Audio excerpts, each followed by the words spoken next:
Hello and welcome to A Cat in the Garden. And today I want to talk to you all about some of my houseplant goals for 2023. This is probably the first year that I'm kind of setting goals for myself for the year with my houseplants, but I think I'm kind of at that place in my collection where I do really have a lot of houseplants and I kind of need to give myself some boundaries, set some goals so that I kind of keep things in check and be intentional about some of the things I'm doing with my houseplants for this year. So to start off with the first goal, this is something that I kind of already started at the end of last year, but it was only in the past month or so, and that is to fertilize my plants. And I basically got this new fertilizer, and I actually got two. So this plant has a Miracle Grow orchid stick in it, and I have others that have the little Osmocote like beads. I don't really know where I put the fertilizer right now, but they have the little like beads in there. They're both slow release fertilizers that should last about 6 months. But I wanted to show you all this plant because this was the first leaf it put out after I put fertilizer on it. The other leaves were a lot smaller, and it actually put out this whole runner after that. So I really think this plant is taking well to the fertilizer itself. I have another example as well. Thank you, Nutmeg. Thank you for knocking that over. Okay, so this is the other example that I have.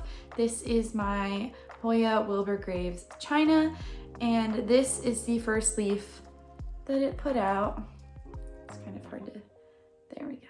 This is the first leaf it put out since putting the fertilizer stick in the plant. And as you can tell, the leaves before were a lot smaller. So it also has just been growing like crazy. So after seeing those kind of results from my plants, I was like, why didn't I do this sooner? I was before using a liquid fertilizer and constantly forgetting to do it because I really hated mixing it with water every single time I watered my plants. And I just wasn't really seeing that fast of growth. So being able to kind of do a lazy fertilizer method where I just have to redo it every 6 months is definitely better for my version of plant care, just because I'm a bit more lazy about watering, don't really want to go into extra steps and things like that. So that has been working really well for me, and I really want to continue that for the rest of the year, whether it be with new plants that I acquire and with the 6 months changing out of the fertilizer.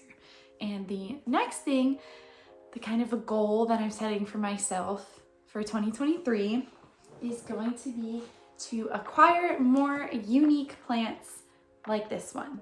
So this you might have seen in my collaboration video with Jacqueline's Jungle. This is a variegated spiral ginger, and this is probably the most unique plant in my collection right now.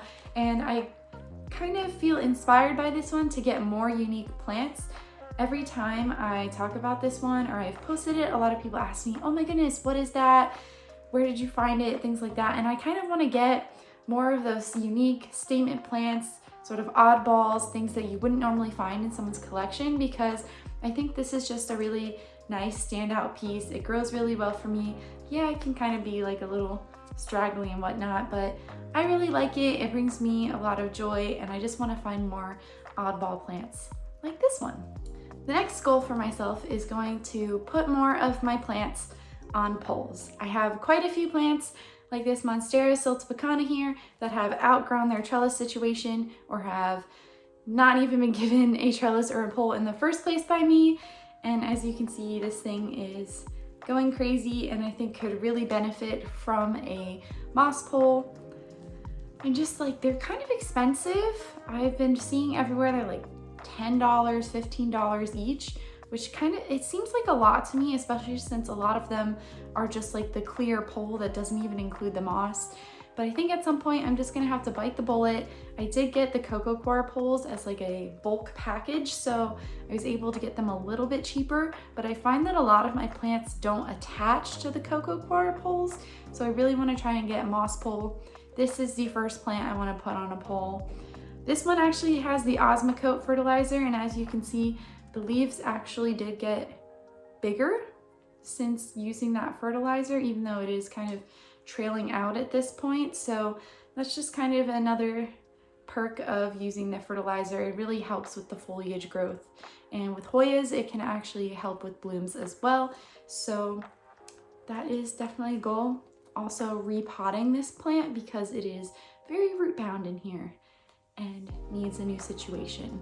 So if I don't repot this plant by the end of the year, it's probably dead.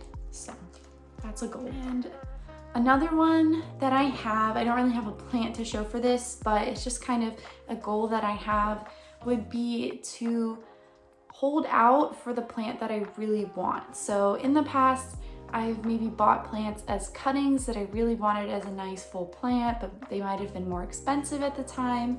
I actually did that with a strawberry shake. I spent a lot of money with my most expensive plant at the time on just this little cutting, and unfortunately the seller was not great and gave me a rotted plant, and it died pretty quickly after I got it, and now I have no strawberry shake. So honestly, I could have just held out, and at this point for the same price, I would have had a large mature strawberry shake at this point. So that's a bit disappointing, but it just kind of taught me a lesson that if it is something that I really want, the larger version of the plant, just wait. Plant prices are always coming down as much as the plants are becoming more popular and they're hitting garden centers. A plant like a strawberry shake is now widely available on the internet, whether it be cuttings, small plants, big plants, a lot of different price ranges as well. There are some plants that I really enjoy getting as cuttings, mostly Hoyas, because they can kind of grow from different types of cuttings pretty easily. But there are some plants where it's like, if I really, really want this plant, I think I should just wait for the right one at the right price, and I think I'll be a lot happier for it in the end. And the last goal that I'm setting for myself for 2023 is to throw away plants that are dying or just unhappy and making me unhappy. At the end of the day, this hobby is to make me happy. It is supposed to be a stress reliever for me. I love seeing my beautiful, big, happy plants. I love watching them grow. And this plant has not grown at all since I got it. It was a nice full 6-inch pot from Casa Farms of Monstera, Peru, and has done absolutely nothing but die back. And honestly, at this point, I don't really think there's too much to save. Maybe if I wanted to save a node here, I could, but I don't know. It just doesn't seem worth it to me. So I think allowing myself to throw away plants that really just aren't worth the hassle of attempting to save at this point, I think I just need to learn to let go. And to do that, there was a point in time, probably like the first year of me collecting houseplants, where I would just want to save everything. I would go and I would look for rehab plants and I just want to buy them and save them. And at this point, it's just like, it's not worth the time anymore. Maybe for some people this would be. I think if it were a plant that I was really attached to, had a lot of sentimental value, or was expensive, and it started doing something like this, I would do everything to save it. But this is a Monstera, Peru. I really like the foliage, but it doesn't seem to like me very much. And so I think I've just kind of learned my lesson. Gonna get rid of it, compost it, and probably never get one again. But yeah, that is the last goal, is to just let it go. So those are all of my planty goals for 2023. If you have any plant goals of your own, just let me know in the comments. If you have any opinions about my planty goals or tips for ways that you think I could easily achieve those goals, let me know as well. And if you like this video, make sure to give us a thumbs up down below and subscribe so you don't miss any more plant content from me and Nutmeg. But that's it for us today. Thanks so much for watching, and we'll catch you in the next one.